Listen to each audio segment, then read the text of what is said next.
Hey there, my name is Courtney Edens, and I'm a MBA at University of Denver student.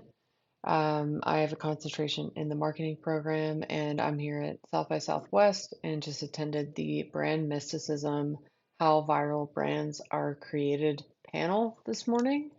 Um, I would call this specific panel capturing the hearts and minds of your customers by getting weird. Um, Stephen Grasse, the author of Brand Mysticism, is an executive at Quaker City Mercantile and has worked for over 20 years in the liquor industry. And he was joined by Leslie Merinoff, I'm going to butcher this, Kwasnieski, who is the founder of Matchbook Distilling. And they both just dropped a lot of knowledge about creating viral brands with that foundation in the food and bev industry, specifically in alcoholic beverages. And given the popularity non-alcoholic beverages and how they've pivoted in 2023.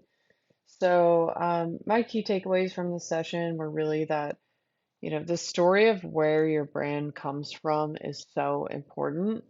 Um, Specifically, Stephen talked a little bit about how um, Hendrick's Gin and the branding has not changed for Hendrick's Gin for over 24 years. The bottle has been the same, the logos have been the same, and the team specifically has also been the same.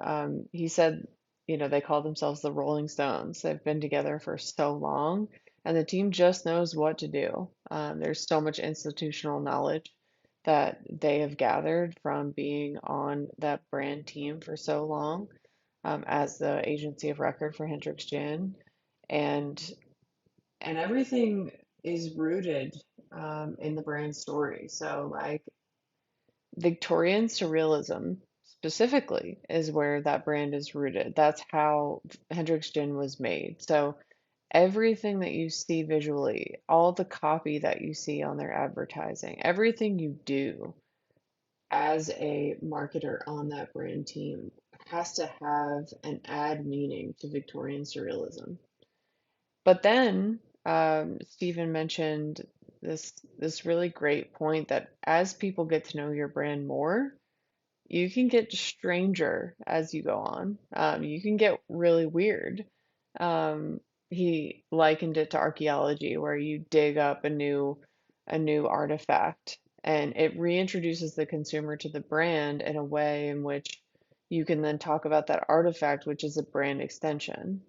Um, at some point, you just have to tell the story that you have with more interest in order to continue to differentiate your product in in his case, a pretty crowded market.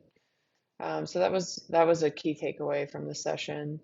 Um, Another is just like form follows function. So if you're starting with the brand story, you consider its form after the fact. You don't start with, oh, here's this design of this product that I really want to put out to go to market with. Like you need to have the brand story first.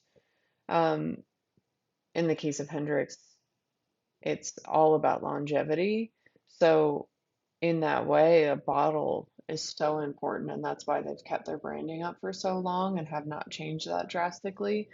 However, with, the onslaught of ready to drink cans, he does have to think about other brands in his portfolio and think about, where cans fit in the mix because a can might sit on your shelf for a few hours until you decide to drink it with your friends. But a bottle of Hendrix is going to sit on your shelf for hours and hours. And I mean, days and days. And in that case, that brand recognition and that brand loyalty is that much greater. However, with trends, like, yes, you have to adapt to them. So in the marketplace right now, of course, there's a ton of non-alcoholic and low alcohol content ready to drink cans, and alcohol brands have to adapt to that. However, they should not be changing their entire brand strategy around trends. they're going for longevity. So that was another key takeaway from today. Um, One of the last pieces of this brand mysticism panel today was really about the team that you're operating with and the team. Um, One of Leslie Kwasnieski, the founder of Matchbook Distilling, spoke a little bit about this. She believes that brand virality comes from a team that is so unbelievably bought into the mission and experiences that on a daily basis, which I thought was just, of course, companies want that, but how do you get that? How do you make that happen? How do you create that materially within your organization? And each speaker on the panel today had a little bit different flavor of this, but at the end of the day, it's give them the agency to help create the brand in which they're working on, and they will stay. They will stay for longer.